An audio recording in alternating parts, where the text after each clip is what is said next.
too many people to list was there for me. Jonathan Brandenburg was not made overnight, and more than one. But for me, I just always go, when I hear a question like that, always go to a guy named Mike Newman. Because I wanted to quit ministry, I wanted to quit being a leader, I wanted to quit everything, actually, go work at like Home Depot and live in my in-laws' basement.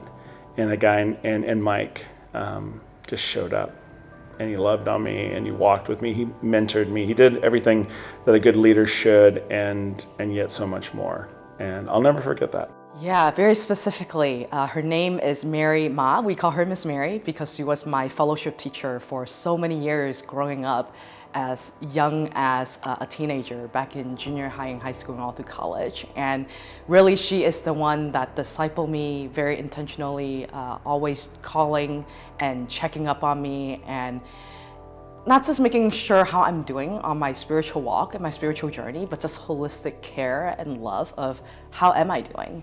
And so she's really the one that impacted me the most in how I become the leader that I am today. I have to say, as a young leader, my sisters were there for me. I have two older sisters. One lives in Fresno area, and the other one lives in Minnesota. But before they got married and left, they were, I always say this, I have two sets of parents. I have my parents and I have my sisters. I was more scared of my sisters than anything.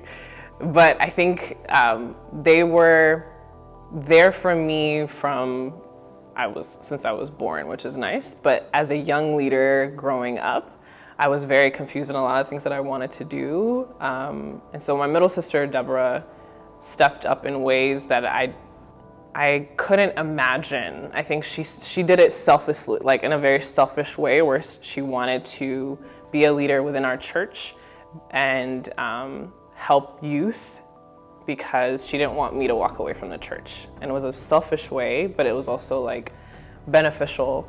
And I wanted to be just like her when I was growing up. And so anything that she did, if she jumped, I jumped with her and everything. So I would say both my sisters in different ways.